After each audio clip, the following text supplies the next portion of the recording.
Bismillah, walhamdulillahi, wassalatu wassalam ala rasulillah.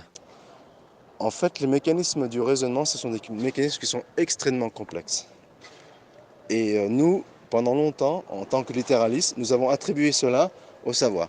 On disait une personne qui sait, elle est mieux à même de connaître ou d'éluder des problématiques qu'une personne qui ne connaissait pas. C'est-à-dire que nous, on avait une vision quantitative du ilm. On pensait que c'était quantitativement, plus on avait de science, plus on était à même de répondre.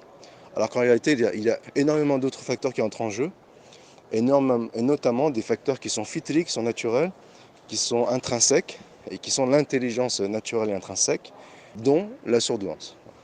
Donc à la limite, une personne surdouée, elle a les éléments intrinsèques pour affronter des problématiques que n'aura pas une personne qui n'a pas cette surdouance intrinsèque, quand bien même elle serait très douée en sciences. Donc à la limite, enfin très douée, c'est-à-dire qu'elle serait très cultivée. Voilà.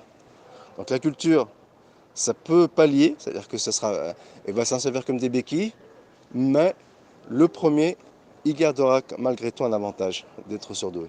Après, s'il cultive cette surdouance en se cultivant dans la religion, donc il est nour la nour, en sachant que ce n'est pas donné à tout le monde. Donc nous, les salafis littéralistes, je pense que nous avons une... Et à la limite, tant mieux qu'on l'avait, mais on avait une mauvaise approche, je pense, que la dawa. On disait oui, il faut suivre le kibar, on disait qu'il fallait respecter une certaine hiérarchie, mais en fait ça c'est dans l'absolu. Mais dans le monde actuel, notamment avec la vulgarisation des moyens de communication, que sont le net ou autres, les données, elles changent complètement sur la transmission de la dawa. Et d'ailleurs, beaucoup sont encore dans cette bulle, même des étudiants, en restant dans les anciens schémas de la transmission de la dawa, avec la taskiya, la personne qui est connue par les savants, qui a reçu un savoir, qui l'a transmis à d'autres.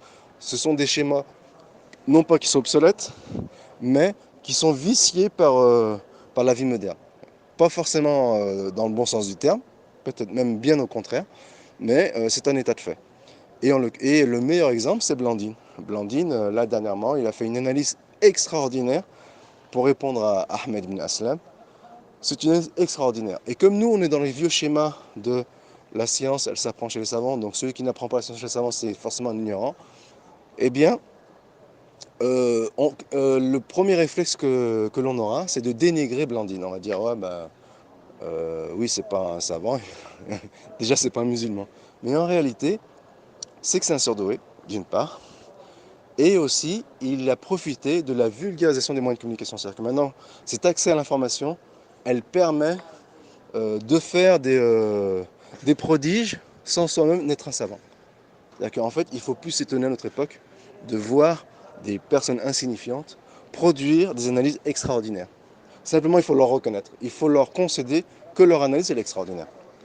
Et donc, ne pas minimiser cette lumière, voilà, sous prétexte qu'il n'est pas un savant, sous prétexte qu'il n'est pas musulman, sous prétexte qu'il n'est pas connu.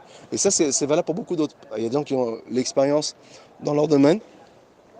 Et le premier réflexe seront les salafis littéralistes, c'est de le dénigrer.